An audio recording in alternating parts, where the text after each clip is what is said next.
Hi, and welcome to another episode of Twisted Talks. I'm Tanya. I'm Josh. Today's case is going to be the case of Richard Ramirez, also known as the Night Stalker. Shout out to Bob for suggesting this one. Keep the suggestions coming, guys. We fucking love them. Now, why did that do that? Now, before we get into this case... Oh, also, apologies if I sniffle and cough a lot. I still have the aftermath of COVID. Yes, but not COVID anymore, so that's the main thing. Now, before we get into this case, we have been slacking on our trigger warnings, so...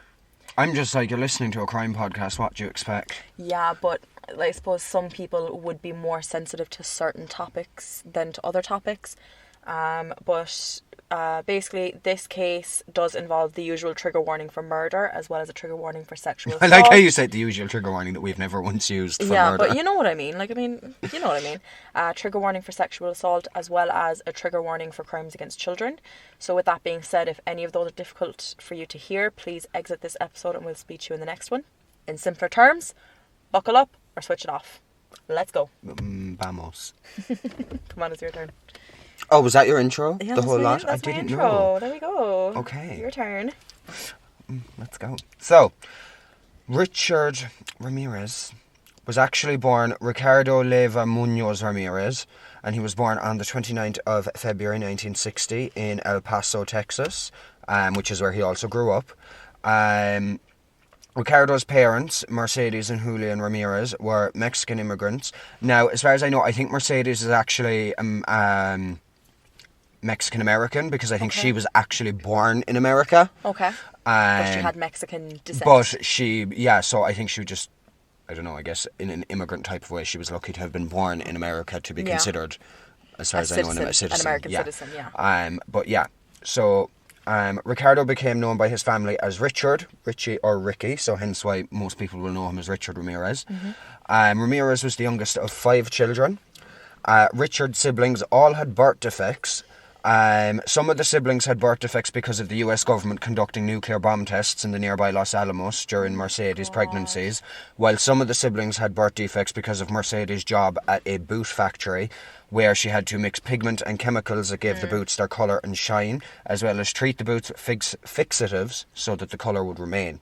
And as we know, back then there wasn't a lot of no, people didn't even really know the dangers either. Yeah, it's like the radium girls, the clock girls. I don't know about that, I don't think. I can't remember where it was. I'm pretty sure it was in the US, but don't quote me on that. But basically, it was these women that worked making watch faces. Oh, okay. And they had to paint them with radium, and a lot of them would put as in radiation. Radium, the chemical, or the is radium radiation related? It sounds like it should be. It's radiation related, yeah, I think so. But basically, because they were working so closely with radium, and because some of them would put the brush into their mouth to point the tip of the brush, because they were painting the dials on the clock face. Or on the watch face. Like what you do with, let's say, a piece of thread when you're trying to put it through a needle. But they didn't realise how highly poisonous radium was. And as well, I'm pretty sure it gave their skin like a glow or something, so some of them would like intentionally intake radium, not realising that it was dangerous. But it did so much damage to their bodies, like some of them, their jaws literally fell off. Yeah, okay, definitely radiation, I think, yeah. Terrible things. But sorry, little side story, as always. But terrifying. Obviously, these were strong chemicals and under certain conditions were toxic. A mask and ventilation was required when using these chemicals, but neither were provided for Mercedes. Of course. It was 1955, so people did not know how dangerous and toxic these chemicals actually were at the time. Now, during Mercedes' final pregnancy, the pregnancy of Richard, a specialist told her that to keep the baby, she would have to stop working at the boot factory, as all the standing and the chemicals would kill the unborn child. Okay. Mercedes quit her job there and was already at the end of the pregnancy's 5th month at this point. A month after giving birth to Richard, Mercedes went back to work at the boot factory, but due to another woman who had worked there and gotten sick and sued, stating the chemicals caused her ailments, ventilation and masks were now available to the workers. Great. So any symptoms that Mercedes had before, such as dizziness, nausea, any of that, they began to not be an issue anymore because of ventilation and masks. In 1963, just a little jump. The children finally saw, I suppose, the full extent maybe of their father's rage for the first time. Julian was working on his car, and when he could not get a part to fit the way that it should, he began cursing and became so mad that he hit his head against the wall of the house until blood streamed down his face. Oh my God. So talk about not being able to handle your frustration. Yeah, you know. At only 2 years of age, a dresser fell on Richard's head, which caused a large laceration to his forehead. Then at 5 years of age, a swing knocked Richard unconscious, and because of the injury, he actually started to experience epileptic fits. Oh God. So he didn't have it easy, I guess, between his father's rage in that house and then awful. Getting slaps frequently from inanimate objects, I guess. I guess the swing is an animate object, but still. Only if you push it. Yeah. Also, what the fuck was the swing made of? Yeah, that must have been a heavy swing and a big slap. Maybe someone was on it. I don't know. Which, I have been hit by a swing before, the basket swing in the park. Me and the girls were all we'd stand in front of it. If you haven't got knocked flat by that swing, you've not lived. You've not lived. But me and 3 or 4 of the girls that I was friends with at the time, I was maybe 9 or 10. The park had just been built. We were all we'd stand in front of the basket, and someone would push it, and you had to try and get onto the basket backwards. But of course, because they were all little bitches to me, and they actually, realistically, they weren't my friends, they were my bullies, and I thought they were my friends because I was a lonely little kid. But they waited until it was my turn. Where's my violin? The tiniest violin in the world. But they waited until it was my turn, and they volleyed that. You were getting launched. You weren't getting put into the Josh, basket. my shoe came off. My shoe came off. It was the first time in my life that I was ever winded. And at least, yeah. So could you imagine if that was into the head? Yeah, we did. I'd have been dead. And that is why you should be careful on the playground, kids, because harmless fun or being a fucking cunt and being a bully can actually lead to death or severe brain damage. When I say I sat there and I cried for a solid 3 minutes because I couldn't breathe. I like how it was 3 minutes. Solid. It's solid 3 minutes. Not 0.5. Because then the air started coming back into my lungs and I was like, you bitches. Bless anyone wearing headphones for that inhale. At around 12, Richard became close with his older cousin Miguel, who had not long come back from fighting in the Vietnam War. I'm aware of Miguel. Richard and Miguel seemed to like to smoke marijuana together, while Miguel... Richard was how old? 13? 12. 12. While Miguel would tell Richard, "You from Mitchellstown, sir?" Sorry. Start him young. Start him young and keep him fun. Anyway, by the way, I'm not saying that Richard Ramirez was fun. No. No. Just disclaimer. And neither was Miguel, because listen to this. Here we go. And while they'd smoke, Miguel would tell Richard about the torture and mutilation, and I think sexual assault as well, that he had inflicted on multiple Vietnamese women, verifying these claims with photographic evidence. To a 12-year-old. I did see at one point Miguel showed Richard a picture of a woman that he had raped and killed and beheaded when he was about 12 or 13. That's fucked. I wouldn't be able to I'm still traumatised from seeing... Wait. It was also said when Richard was showing these photographs he was sexually aroused. Huh. Right. His little 12-year-old boner to Vietnamese women that had been beheaded. He didn't have the natural reaction, because I'm still slightly traumatised from when I researched Jack the Ripper, and they had a picture of the final victim, I think I've seen that. Mary, I think her name was Mary, and the woman was absolutely brutalised. You could see her organs above her shoulder. It was awful. No. Awful. So maybe let's not look that photo up ever again. Nope.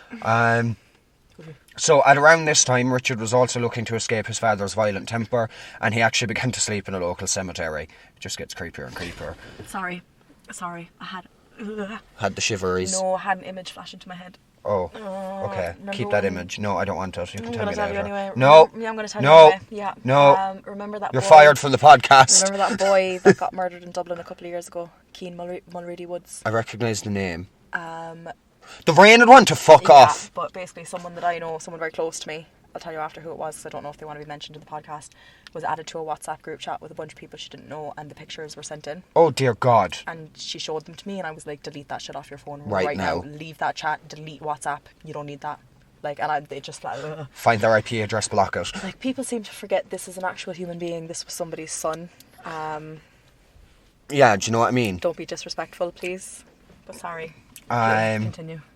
So again, yeah, it's a local cemetery. Richard's father, Julian, I'm assuming I'm pronouncing it right because of Mexican descent, J's and Army I would H. say Julian personally, but I'm not good with Spanish or Mexican. Yeah, because like Spanish and a lot of Latin, like Spanish and Mexican Spanish and all that, a lot of them J's or H. Yeah. Like one of my bosses in America not in America, I've never been to America. in Lanzarote, wherever I made that mix up. But anyway, he was Spanish, and for ages, I just think he also couldn't have been fucked listening because he wasn't a great boss. But anyway, he used to call me George because he couldn't understand how Josh was not, how a J was J. Hosh. I think he just didn't care, but anyway. The rain needs to go away. It's sleet, my love. It needs to sleet away. So anyway, Julian had been a policeman in Juarez in Mexico previously, and upon immigrating to the States began working as a labourer on the Santa Fe Railroad, and was said to be prone to fits of anger as well as a temper that Richard said made him physically abusive to his entire family. Oh God. In 1973, at only 13 years old, Richard saw his cousin murder his wife. Yes. Miguel shot his wife, Jessie, in the face with a revolver during an argument. Miguel was found not guilty by reason of insanity and released from Texas State Mental Hospital in 1977. When Miguel was released, he and Richard resumed their close friendship. So he spent about 4 years in the Texas State Mental Hospital only. A few months after, I don't excuse the fact that he murdered his wife and the fact that he used to brag about the stuff from Vietnam. He's clearly a shitty person, but maybe he had PTSD. I was thinking the same. Maybe it was. But I'm not as inclined to give him any leeway with PTSD because of the simple fact he still bragged about the photos and what he did to those Vietnamese the fact women. That he even took photos is disgusting. Like, what he did alone is disgusting. And to show them to your 12-year-old cousin. And show it to your young cousin. Anyhow. So, a few months after witnessing Miguel shoot and kill his wife, Richard moved in with his sister Ruth and her husband Roberto. Roberto was a peeping Tom would bring Richard with him on his after-dark outings. He would. So, any hope Richard Ramirez would have ever had to be a normal human being was definitely never going to happen. No, that is snow. It's snow. It's snowing. I told you it was snowing. Sleety snow. Well, it wasn't snowing in Mitchellstown, my dear. Sorry, we're 12 minutes in and we've just been waffling. I'm going to say I'd love to find, those Danish kind of waffles, the crispy ones. I'd love to find a vegan version of them. Oh, I love them. We have Strauff waffle or something, I have some in the cupboard at home. I'm having them when I go home. But anyway, he went peeping Tomming with Roberto. Richard dropped out of school during the 9th grade and was arrested for the first time in 1977 for marijuana possession. So he would have been 17? Yeah. Either 17 or coming up 17 that year. Richard soon moved to California where he progressed to cocaine addiction and burglary. Beautiful. And had developed an interest in Satanism. All hail Satan. Richard was arrested twice in the Los Angeles area for motor vehicle theft in 1981 and again in 1984. He began to noticeably neglect his personal hygiene. Yum. What a snack. I want to eat you up with a Strauff waffle and cream. Rice cream, because I'm vegan. During the 1970s, Richard also got a job at a Holiday Inn. I didn't see this in many sources, so pinch of salt, guys. Where he broke into hotel rooms to steal from the guests and even attempted to rape a guest, apparently. What a charming standard. Man. Charming, absolutely charming. I hand you the reins. Now, before he was ever known as the Night Stalker, Ramirez committed his first murder on April 10th, 1984, though he wouldn't actually be linked to the crime until 2009. 9-year-old Mei Lung, I think it's Lung, L-E-U-N-G. I would say Mei Lung or Mei Young, one or the other anyway. Mei Lung, who I've also seen referred to as Linda. Now, I'm not sure about this, but I've heard that a lot of immigrant families to the US would kind of give their children Americanized names to make them fit in a bit more kind of thing. Yeah, but I wouldn't say that May is a very no, it's just the spelling maybe of it. Yeah, but it's a very pretty name. It's a lovely name. My aunt is called May. Well, my grand-aunt. Nice. So May, who I'm going to refer to her as May, was out looking for a dollar bill that her 8-year-old brother had lost. She was looking with her brother and the two children got separated, and it's thought that this is when May met Richard Ramirez. She was lured to the basement of the apartment building that her family lived in, and it was here that Ramirez raped, stabbed and strangled the child. I don't know if you have it in yours, but Richard Ramirez was also living in that hotel at the time. He was, yeah. So he raped, stabbed and strangled her. Sources say that her brother was the one who found her, partially nude and hanging from a water spigot by her blouse. It's believed... That's basically a pipe, isn't it? Yeah, a water pipe. It's on the roof of the basement. Yeah. It's believed that the killing was ritualistic. San Francisco PD Inspector Ronald Schneider said, quote, "If you can picture Christ on the cross, that's the way she looked. Her head was drooped and her chin down." And an anonymous occult expert told the New York Post that they believed it to be a ritual killing based on May's body being posed like Jesus Christ, saying, quote, "It would make sense for a Satanist to pose the body in that formation, symbolising a desecration." Inspector Michael Milan said that had May been a little bit taller, she would have actually been able to shift her weight to her feet and scream for help, but unfortunately this was not the case for May. She wasn't tall enough. Now, in 2009, Ramirez was linked to the murder through a DNA sample lifted from a handkerchief at the scene. His DNA was actually a secondary sample on the handkerchief, and in 2016, another sample was matched to a convicted criminal, but due to lack of evidence and him being a juvenile at the time, no information has been released regarding his name or his involvement in the murder.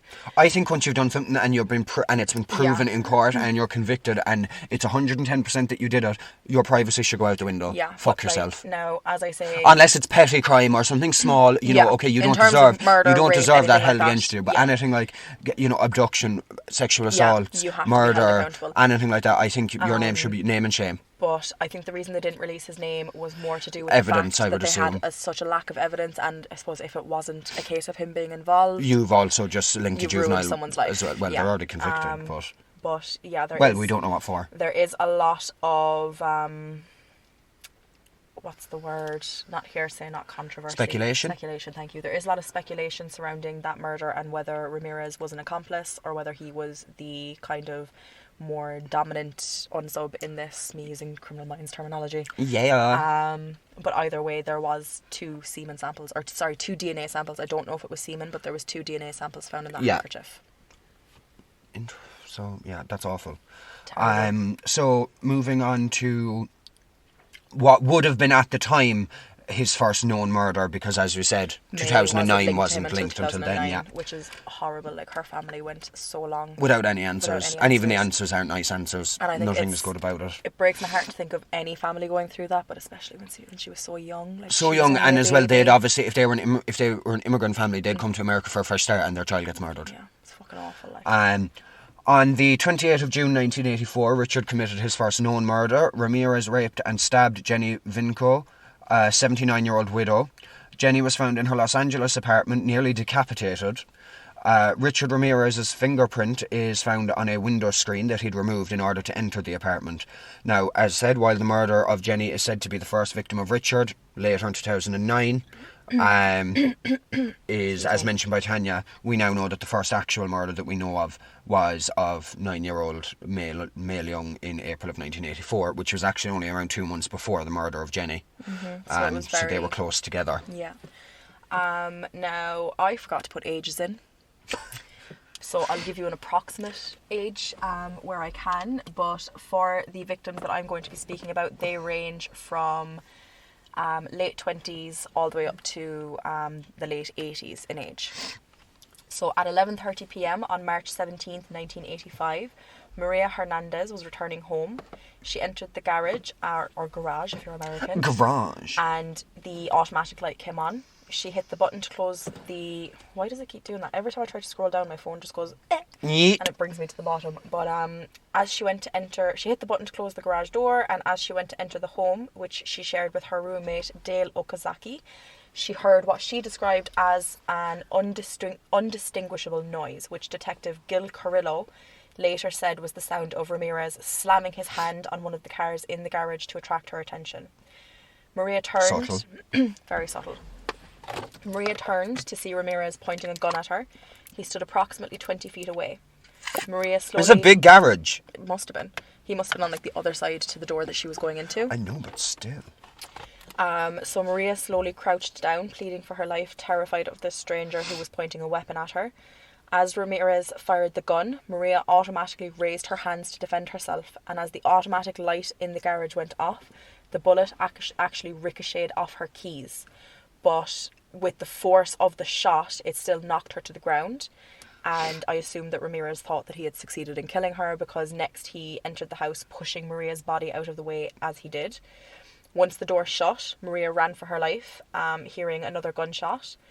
Dale, who was 2 weeks away from her 35th birthday, had spent the evening at her parents' house, where she gushed about her boyfriend and a promotion that she had just gotten before she spent some time watching TV with her family, was now in the house hiding behind a kitchen counter in the kitchen, obviously.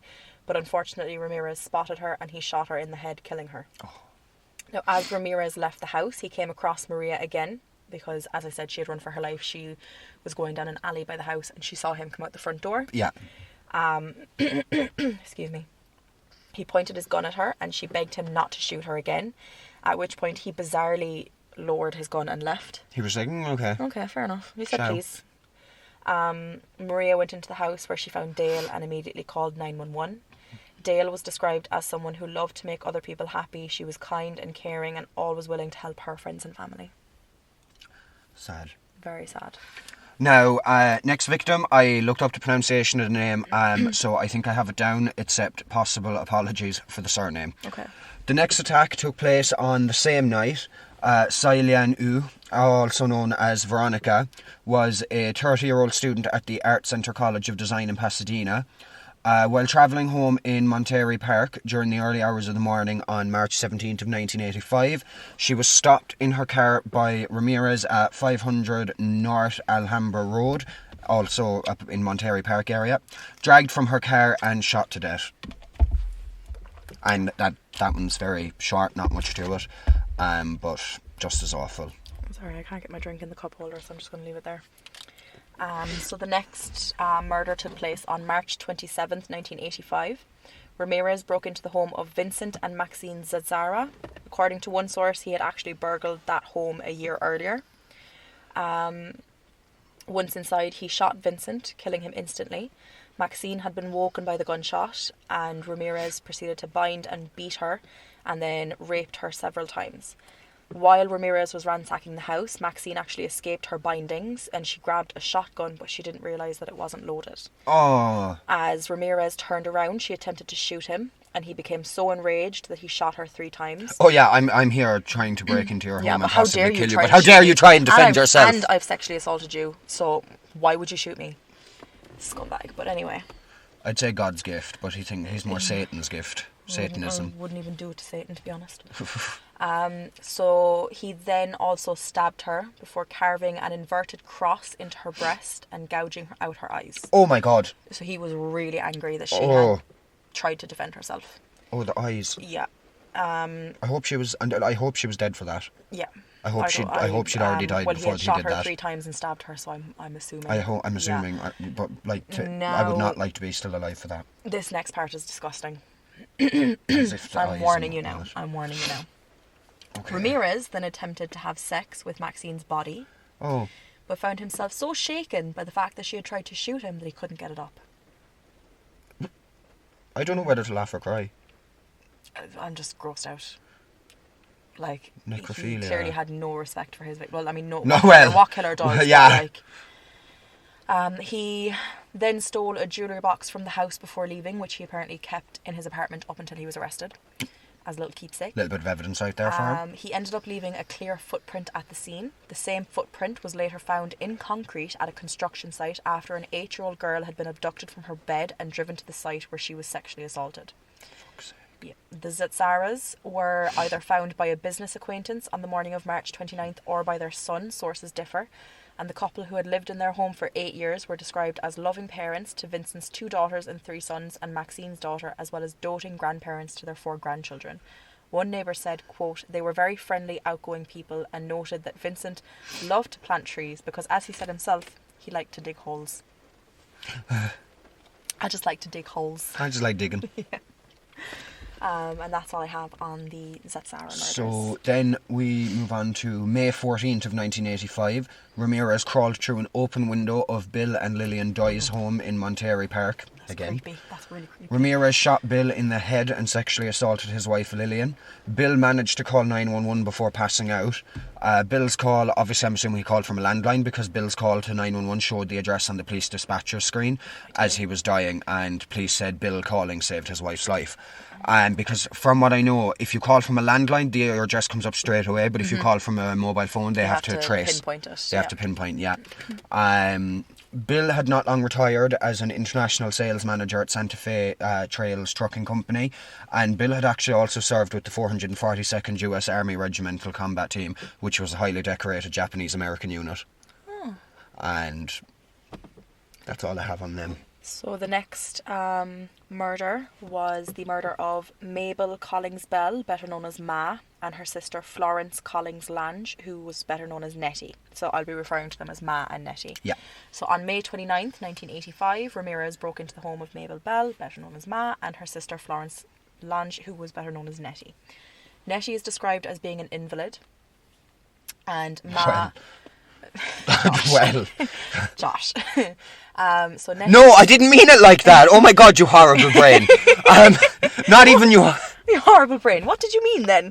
I just meant as in like how we're as same. in invalid, as in like how like what was wrong with her. Yeah, I couldn't find it, and I hate using the term invalid, but I couldn't find what actually was the case with her. But also, yeah, same. Yeah, same. But Ma didn't want her sister to be institutionalized, so despite her old age, she took her sister into her home and took care of her. Now, both of these women were in their 80s. Both these women were in their 80s.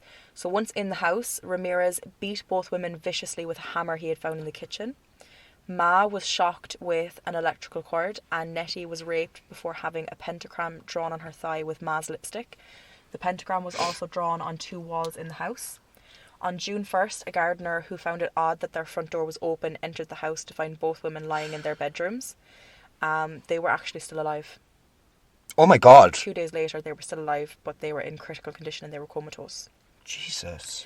Ma died of massive body trauma 6 weeks later. I suppose at that age as well, yeah, but this woman, 6 weeks.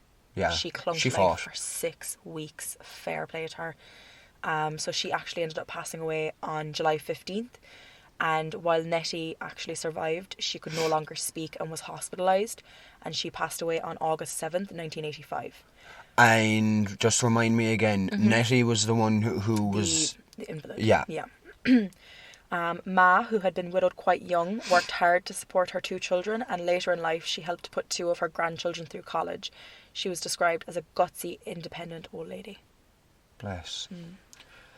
Then Richard Ramirez decided on Burbank as his next hunting grounds, where he broke into the home of Carol Kyle and her 11-year-old son. He bound Carol and her son at gunpoint with handcuffs and ransacked the house. Then he uncuffed the son and had him show where the valuables are. Ramirez then rapes Carol and binds the son to her before fleeing the scene. And that's... awful. Now, on July 1st, 1985, Mary Louise Cannon was involved in a minor car accident. As her car was damaged, a police officer brought her home. And the next morning, on July 2nd, a neighbour noticed, my phone's after doing it again, that a screen had been pulled off of a front window of her house, so he paid a visit to be sure she was okay. Unfortunately, he found Mary in the back of her house with her throat slit. Ramirez had crept into the house and beat her into unconsciousness with a lamp before stabbing her with a 10-inch butcher's knife from her kitchen. He continued to stab her after she was dead. Mary had recently redecorated her house and was looking forward to a trip to Australia with her senior citizens group. Aww. And it's said that she took pride in her rose garden and enjoyed needlepoint and visiting with her 5 granddaughters. Well, I hope she's at peace in her own little rose garden. I hope so. Fuck. On the 5th of July 1985, Ramirez attacked 16-year-old Whitney Bennett with a tire iron in her parents' home in Sierra Madre. He then tried to strangle Whitney with a phone cord, but the cord sparked, which made him think that Jesus was trying to save her, so Ramirez fled. Whitney survived the attack, but had sustained serious injuries. While police examined the crime scene, they found a shoe print on Whitney's comforter, just like some of the previous crime scenes. And he that's that. didn't really leave much time between excuse me, I don't know what's going on with my throat. He didn't really leave much time between his murders. No, the longest gap seemed to be 2 months. Yeah. Roughly. So on July 7th, 2 days later, 1985, Ramirez broke into the home of Joyce Lucille Nelson. He found her I love asleep. that name. It's so pretty. He found her asleep on her couch and proceeded to beat her to death by stomping on her face repeatedly, to the point that an imprint from his shoe was found on her face. So some sources say that he also used a tire iron, which would tie in with the Whitney. Could be the same one. Yep. Nelson had been looking forward to her retirement, which would have been 2 years away. He's going for a lot of older people as well as the younger people. There doesn't seem to be many in the middle, do you know, like, no. So far anyway. Yeah. There was one of them, all right, that I've already mentioned, was 30, I think it said. But they all seem to be either below 30 or above, like, 50. Yeah. Like, there's no... So far, anyway. He didn't target the 40s and 50s. They were excluded. Well, no, I think one of my victims might have actually been in the late 50s. But I forgot to put in ages, So, what is. So, the same night as the attack on Joyce Nelson, Ramirez attacked Sophie Dickman less than a mile away. Ramirez held her at gunpoint and sexually assaulted her in her home in Monterey Park once again. Sophie later quoted Ramirez as saying, "Don't look at me," during the attack. Ew. By now, the media was starting to suspect what the police already knew, that there was a serial killer and rapist on the loose in Los Angeles. Okay, so then on July 20th, 1985, Ramirez burst into the bedroom of Leyva and Maxon Needing and brutalised them both with a machete that he had bought shortly before. I haven't put it in, but with a lot of these cases, he used stolen cars to get to these houses. I don't think I put that in as well, but I did see that as well in some of mine. So I'm pretty sure with this one it was a stolen Toyota. I don't know why that's in my head. I think I might mention something about that later, actually. Okay, interesting. Maybe I did mention it once. So he brutalised them with the machete before shooting them both in the head, and then he continued to mutilate their bodies with the machete after killing them and stole valuables from their home. The couple, who had been married for 47 years... 47, that's a long time. That's coming up on a big anniversary then. I don't know what the 50th, I don't know, is it like the diamond or... It's something anyway, or is it ruby or... No, I don't know. I think it goes 25 years... No, 15, 25... Yeah, something like that anyway. I don't know. I'm not married. So, we're described... Yes. Hi, Justin. he's putting ideas in the head. I made a very weird noise there. It sounded like I was averse to marrying my boyfriend. That's not the case. I do love him. So you're getting married, right? No, we're not engaged, Josh. We've only been together 9 months. Relax. Worse than my dad. My dad keeps asking for a grandchild, and I have to explain to him I am a child. No, you're not, though. That's the thing. We're 25 now. Yeah, I'm still a child. In my head, I'm a child. Mental age and physical. I look after other people's children for a living. That's enough for me. The couple, who had been married for 47 years, were described as a perfect match for each other. They had 3 children and 13 grandchildren. Jesus! 13, who were said to be the centre of their lives. 13 grandchildren from only 3 children. They were broody. Very broody. But fair play. Were they Catholic, I wonder? So now, okay, here is where I'm probably not going to do good on name pronunciation, but look, it is what it is. And oh, yeah. Yeah. Okay. So after murdering Leyva and Maxon Needing, Ramirez drives to Sun Valley and breaks into the home of Chainrong and Samkid Kovanat. Probably did that really wrong, but anyway. Ramirez shoots and kills Chainrong with a .22 caliber gun before raping and beating Samkid. He then ties up their 8-year-old son and forces Samkid to point out the valuables in the home. Ramirez also forces her to swear to Satan that she isn't hiding money. Both Samkid and her son survived. Their 2.5-year-old daughter actually slept through the attack and was not harmed. Oh my God. The gun used in the attack was the same gun used in the Needing and Okazaki killings. 2 more shoe prints were found at the crime scene in Sun Valley. At this stage, a composite drawing of the suspect had been released by police, I suppose, going by survivors' descriptions. Yeah, by their descriptions. And then... So on August 6th, 1985, Virginia Peterson woke up and sensed that something was wrong. Oh. She could feel someone standing in the room with her and her husband, Chris. She knew. In the next 45 seconds, both her and her husband were shot in the head, but by some form of miracle or divine intervention, both of them survived. Oh my God, not just one, both. Mm-hmm. So I was thinking maybe the room had been too dark for Ramirez to take proper aim or something, but even better, their 4-year-old daughter who was sleeping in her room was totally unharmed. Actually, Ramirez didn't touch her. Good. But kind of getting more into detail, Virginia said that she had sat up and screamed, at which point Ramirez pushed her back down and held his gun to her head. But she had turned her head to the side out of instinct as he fired. So they must have missed. The bullet hit the side of her nose, went through her sinus passages and her cheek, and exited just behind her ear. Now, despite being dazzled by this, her next kind of instinctual action was to move to protect her husband. And although Ramirez had aimed for Chris's temple, the bullet was somehow deflected. It didn't say how it was deflected. I don't know if it was to do with Virginia trying to protect him or if Chris had moved. Yeah. But basically the bullet ended up being lodged in a fleshy area just below his neck. If anyone ever breaks into my house to kill me, please don't wake me up. Just do it. Yeah. Let me go in my sleep. I don't want to, and get your aim right. I don't want to wake up suffering. Oh, if that makes it sound really bad, because it would be nice to survive, of course. Yeah.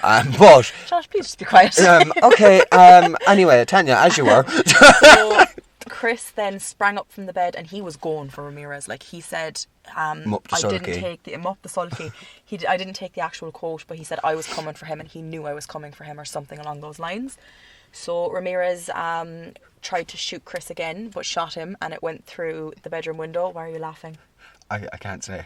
Okay, you can tell me after.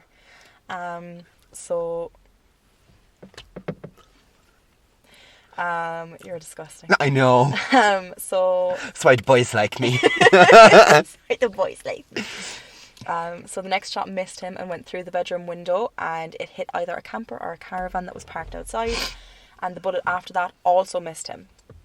But at this point, Chris had gotten Ramirez out of the bedroom, and as that last bullet missed him, Chris dropped to the floor in front of his daughter's bedroom door. And he lay there acting as if it had killed him, and he was determined to protect his daughter. If Ramirez made another move, tried to go into her bedroom, anything like that, he was going to take him by surprise. Of course. But it appeared that Ramirez had fled the scene. Thank God. Because, just because he could have got up to try and protect his daughter doesn't mean he would have succeeded. Exactly, like it's him against a gun. Yeah. So the couple quickly bundled up their daughter, who had woken from the noise, and made their way to the hospital, where doctors told Chris that the bullet would likely have to stay in his neck for the rest of his life. And just, I suppose, monitor that it doesn't move. Yeah, just in case it moved, yeah. So that's what I have there on that case. I'm on the 8th of August 1985, only 2 days after the attack on the Petersons. Ramirez broke into a home in Diamond Bar. What a name for an area. Diamond Bar. The home of Sakina and Elias Abouat. Ramirez shoots and kills Elias, who was sleeping. Then Ramirez handcuffed, beat and raped Sakina while demanding their jewellery. Ramirez had also tied up their 3-year-old son. Oh, for God's sake. That's awful. What's a 3-year-old going to do? I suppose if I was their parents, I would tell them to run and they would listen then. Yeah. I think natural instinct, they'd want to stay near their parents. Yeah, probably. But if you scream at them to run, they probably would run. Yeah. So I suppose it was for his own preservation. His own Ramirez's preservation, not the child's preservation. But that is trauma. So then on August 18th, 1985, Ramirez entered the home of... I'm sorry, wait for it. Peter and Barbara Pan. I saw this when I was skimming through stuff, and I was like, what a great name. Now, from what I saw, Peter Pan was an immigrant from... If only his wife's name was Wendy. That would be class. I want to say from Taiwan, but I'm not sure, so don't quote me on that. But an immigrant anyway, from somewhere. So he shot Peter in his sleep, killing him with a shot to the temple, and then he beat and sexually assaulted Barbara before shooting her in the head. Ramirez used Barbara's lipstick to draw a pentagram on the wall. And he's a fan of lipstick. He's a fan of the lipstick. If it's not carving, it's lipstick. A lot of the scenes he did just use what was on hand. And anywhere where there's a female, you can be guaranteed there's surely at least one tube of lipstick somewhere. Or even a lip balm. But I'm like, what didn't he carve into someone's skin in one of them? Did you say he carved an so I'm like, cross. What made him choose when he would carve and when he would lipstick? Do you know what I mean? He was just so enraged with. I suppose that was she had tried to kill him. Yes. Which honestly, she was dead right. Yeah. He also drew the phrase, quote, "Jack the Knife" on the bedroom wall. I don't know what that means. He also left another shoe print at this scene. Peter was described as a pacifist and someone who hated violence, and he and Barbara were hard workers who were extremely devoted to their family. Sad. On the 25th of August 1985, Ramirez drove to Mission Viejo in a stolen orange Toyota. James Romero Jr.'s 13-year-old son hears Ramirez outside their home and wakes up his parents. Ramirez flees from the area, but the family had actually managed to get a quick look at the colour and make of the car and part of the licence plate number. He reported seeing an orange Toyota station wagon with a licence plate that included the numbers 8 and 2, and this actually turned out to be an extremely valuable tip to the authorities. On you go. Yes. And even better, they didn't end up actually being victims of him either. And all because their son couldn't sleep. Yeah. Like. Because I think now more information on that would have been, I think the family had actually not long come back from a trip. Yeah. So, and he slept on a lot of the trip home. So he wasn't tired to go to sleep that night. Because I think I saw he had gone out to get a pillow out of the car or something, and then he was going into the garage to work on some... Or do something anyway, yeah. that he had. So then on August 24th, 1985, after his encounter with the Romeros, Ramirez broke into the house of Bill Carnes and his fiancée Inez Erickson. He did this by using the back door. He entered their bedroom where they were both sound asleep and cocked his gun, the sound of which woke Bill, but before he could do anything he was shot 3 times. Ramirez then turned to Inez and told her that he was the Night Stalker and forced her to swear that she loved Satan before beating her and tying her up with neckties from the closet. He stole whatever valuables he could find before returning to Inez and dragging her to another room where he raped her. He demanded cash and made her swear on Satan that there was no more. Before he left, he told Inez, quote, "Tell them the Night Stalker was here." Inez was able to untie herself and run to a neighbour's house for help. So intentionally left her alive to make a comment. Bill went through surgery to have 2 of the 3 bullets removed from his head, and though he survived his injuries, he was left with paralysis of his left arm and leg. And though he regained partial use of these, he was also left with memory loss and memory issues, and according to one source, an inability to produce tears. There was some issue with his tear duct. Well, he was lucky to have survived full stop. Yeah. Now he did, like, from what I obviously saw... still awful, but... From what I saw, he regained partial use, but for all I know, later in his life, he could have regained full use. I hope so. And I know he was getting help with his memory issues. And he said that basically the reason they couldn't remove the 3rd bullet was because it was between his brain and the brain cap. And it would have been too dangerous. Could have killed him. So they've... Or done irreversible, more damage that you can't really... So they basically said they were going to keep an eye on it for the rest of his life, and if it ever was a thing that it started moving or started causing more issues, then there would be cause to remove it. Of course, but unless necessary, it was being left alone. Exactly. Yeah. So officials later find the car Ramirez had stolen in Los Angeles, and they find a single fingerprint on the mirror that matches Ramirez's, because remember, he'd been arrested before. Mm-hmm. Officials then released a mugshot of his and say, "We know who you are now, and soon everyone else will. There will be no place you can hide." Mm-hmm. Sorry, now before I continue, I just want to say actually one of my resources that I got some of the information on one of the victims was called... Sorry, I'm actually going to have to look at it. Double check it for some clarification. So it was called Expendable for a Cause. And the reason I want to mention it is because I didn't realise at first when I took my bits of information from it, but these people believe that Richard Ramirez was basically railroaded and that he didn't commit these crimes. Despite the DNA evidence, the fingerprints, all that. So just wanted to get that out of the way. So in terms of other suspected victims of Richard Ramirez, on the night of June 27th, 1985, 32-year-old Patty Elaine Higgins was sodomized, strangled and had her throat slashed in her home. Her body was discovered on July 2nd when she didn't turn up for work. Ramirez was initially charged with burglary and murder, but the charges were later dropped due to lack of evidence. And as well, based on a statement Ramirez made to the investigator, he is also suspected of the double murder of sisters Christine and Mary Caldwell, who were found stabbed to death in their apartment in San Francisco on February 20th, 1985. And while he was in prison, Ramirez also bragged to a prison officer and other inmates that he had killed more than 20 people. And while I was doing my research... Which is obviously more than the confirmed amount.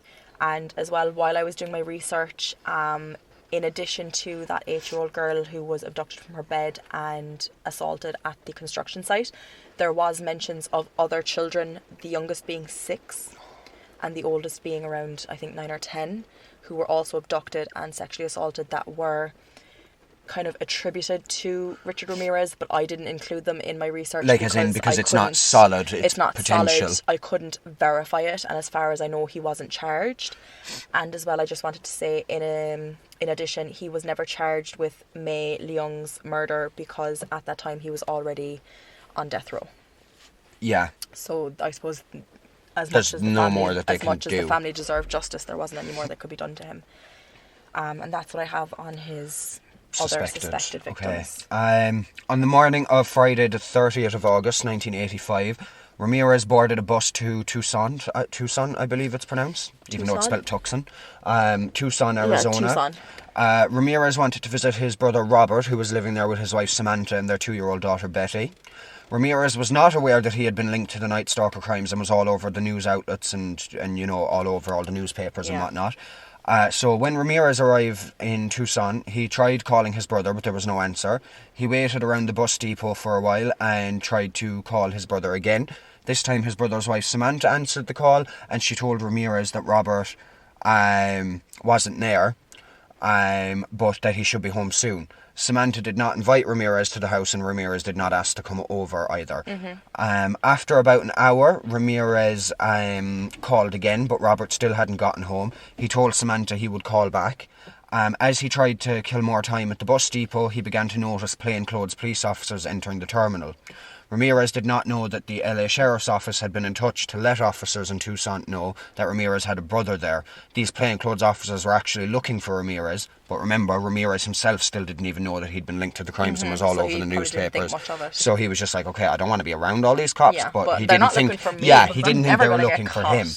So Ramirez didn't like the number of officers around, so he decided to leave. He had considered continuing on to El Paso, but did not have enough money for the fare, so he purchased a ticket back to Los Angeles. The detectives in Tucson were watching vehicles arriving from Los Angeles, but not the ones leaving for Los Angeles. Therefore, Ramirez went unnoticed as he headed for a departing bus to go back to LA. Authorities in Los Angeles were paying close attention to the buses leaving Los Angeles, but not the ones arriving, because none of them thought that Ramirez would be getting a bus into LA. So after disembarking the bus, Ramirez walked casually through the terminal with no problems whatsoever. He was not seen by any of the plainclothes police that were at the LA station, but upon seeing them, he left the terminal. He still, again, had no idea that he was the front page news of every LA newspaper.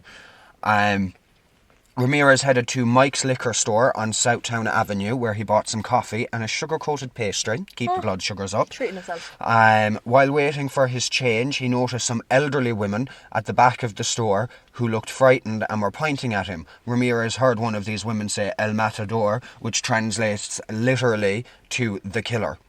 Ramirez wondered why these women would think he was the killer, and then he notices the newspaper rack and saw his picture all over every newspaper. Ramirez grabbed a copy of one of the newspapers and ran from the store. It is unclear whether he got the change he was waiting for. Unclear whether he got his money.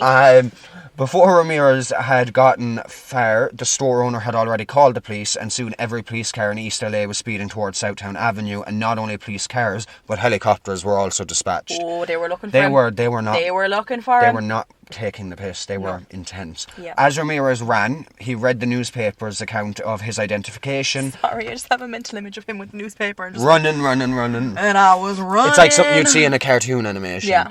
As he ran, he read the newspaper's account of his identification and the sheriff's press conference from the night before, and he could hear the sirens coming for him. After a while of running and trying to hide and whatnot, realising there was nowhere he could hide, he concluded he needed a car to try and drive to Mexico, where he could change his appearance and attempt to blend in there. Because, standard. He saw a woman on her own in a running car on the corner of Indiana and Whittier.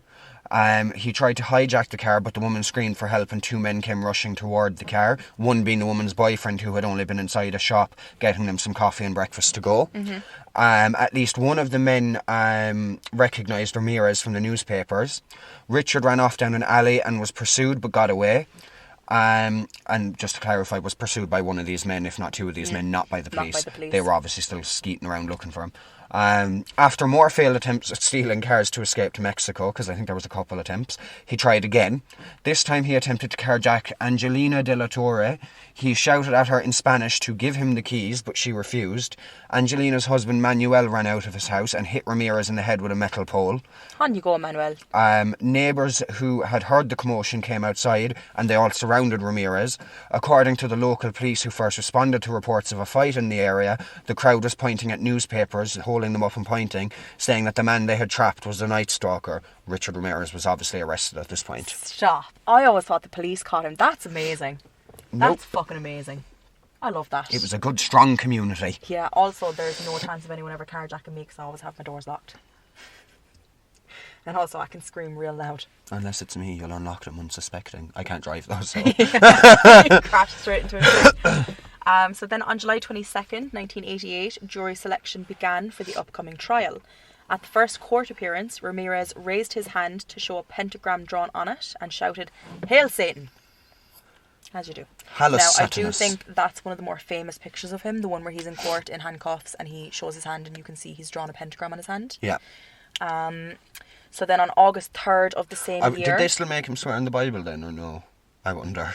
Because it had standard procedure that you swear on whatever your religion is. Yeah. But then again, if you're not religious, you just swear in general. Yeah. I don't know. But anyhow, so then on August 3rd of the same year, jail officers overheard Ramirez saying that he was going to have a gun smuggled into the courtroom so he could shoot the prosecutor. As a result, metal detectors were installed and extensive searches were conducted on anyone entering the courtroom.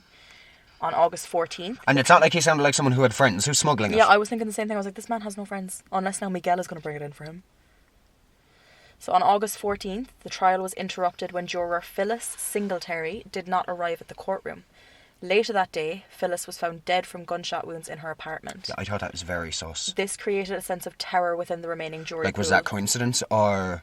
We'll find out. We do find out? We do find out. Oh, we find out. Yeah, let's find out.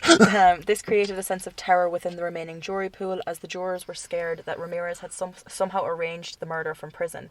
The alternate juror who replaced Phyllis was actually too scared to return to her own home.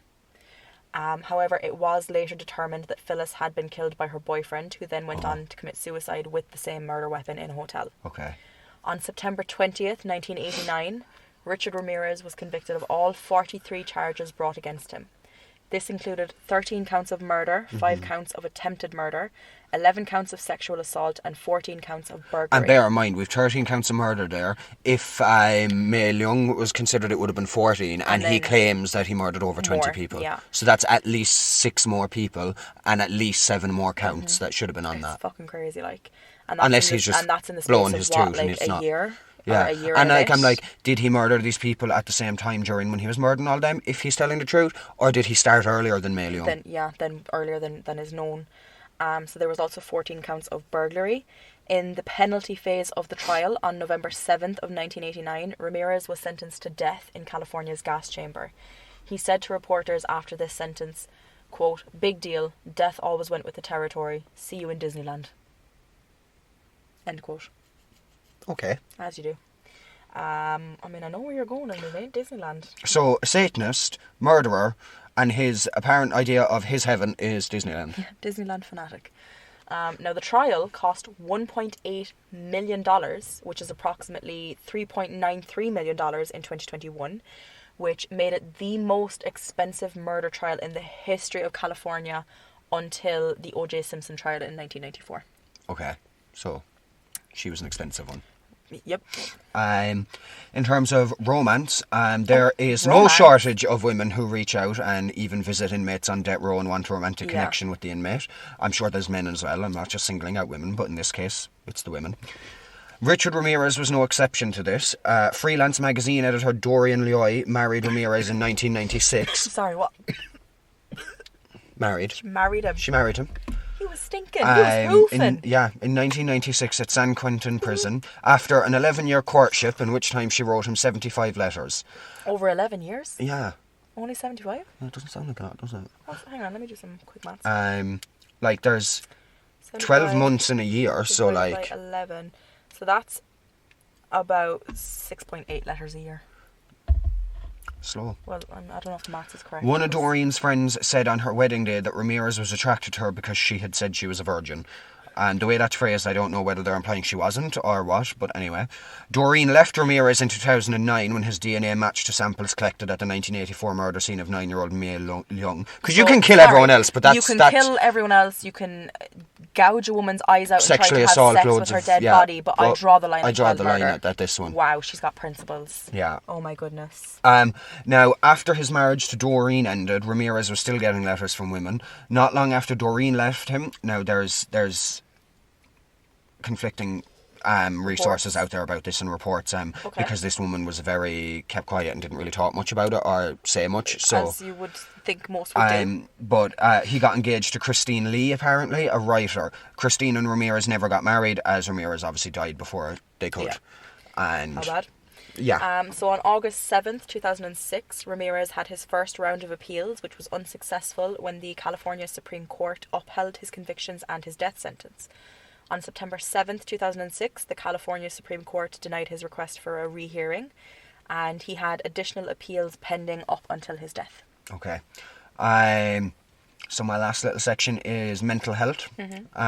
So Michael H. Stone, a psychiatrist, describes Richard Ramirez as a made psychopath and not a born psychopath. Okay. Michael says that Ramirez having schizoid personality disorder was a contributing factor to his indifference to the suffering of his victims and his inability to be treated. Michael also pointed out that the multiple times Ramirez was knocked unconscious and nearly died before the age of 6 resulted in temporal lobe epilepsy, aggressivity and hypersexuality. And that's it on that. Interesting. So my last bit here is to do with his death. Very short. Ramirez died from complications related to B-cell lymphoma at the Marin General Hospital in Green Bay, California on June 7th, 2013. Additionally, he had been affected by, quote, chronic substance abuse and chronic hepatitis C viral infection. And that's all I have. So that concludes our case. That was a wild one. Even researching it, no. Also, rest you know in what piss. I find rest in piss. You know what I find wild is he was a self-proclaimed Satanist. And now I could be wrong on this, but don't Satanists have... I think there's a rule about not raping. I'm pretty sure I looked it up years ago because I was like, Satanists have like commandments? Because I know in Christianity and, well, I can only speak for Catholicism because that's what I was raised with. We have our 10 commandments. You know, like, thou shalt not steal, thou shalt not covet, something, I can't remember. But one of the Satanist commandments is that you shall not touch someone without their consent. As far as I know, I've heard that as well. Whether it's a myth or whether it's true. You weren't that good at it, were you? Too. But I assume, like every religion, there's probably different branches. Yeah, world's worst Satanist. Couldn't even follow the commandments. But, yes. So, guys, once again, thanks for listening. We hope you enjoyed it as much as you can enjoy murder and whatnot. Before we finish, I have a question for you. Oh, God. Are you cheating on me? You're going to have to go into more detail. Because I just find it very suspicious that you get COVID and then Emma from Murder Most Irish gets COVID. Are you cheating on me? Because if so, myself and Sarah Jane will start her own podcast. I don't care. Get out of your car, the cheek of you. Get out! She's gone. Anywhere. Thanks for listening, guys. Thank you. Shout out to my cousin Bob for the suggestion. Thanks, Bob. And hope you're living it up in New Zealand. It felt only right as well, anyway, to cover the Night Stalker after not long ago doing the original Night Stalker case. The Golden State Killer. But yes, so thanks, guys. 5-star reviews. As always. Do that. Thanks. Love you. And Instagram. And thanks to my boss Siobhan for the lovely feedback that she gave us on the Errol Castro case, and also she loves Josh's voice. You know, is it she thought I was older than I am? Yeah, she can't get over the fact that you're only 25. Because she asked again the other day. She was like, "And how old is he?" And I was like, "He's only a couple of months younger than me. Like, he just turned 25 in December." And she was like, "I can't." She was like, she said she pictures you as like a little bit older, just because you've such a mature voice. So yeah. So thanks, Siobhan. I might not be older, but I like them older. And I won't see you Monday. But I will. Oh, wait, when this goes up, it is a Monday. See you today. See you today. I saw you today. Oh, I just yeeted the microphone. Yeet. Oh. So. Anywho. So, again, once again, thanks. Leave reviews. Instagram, Twisted Talks the Pod. Have a nice week. Yeah. Hasta la pasta. Ciao. Bye.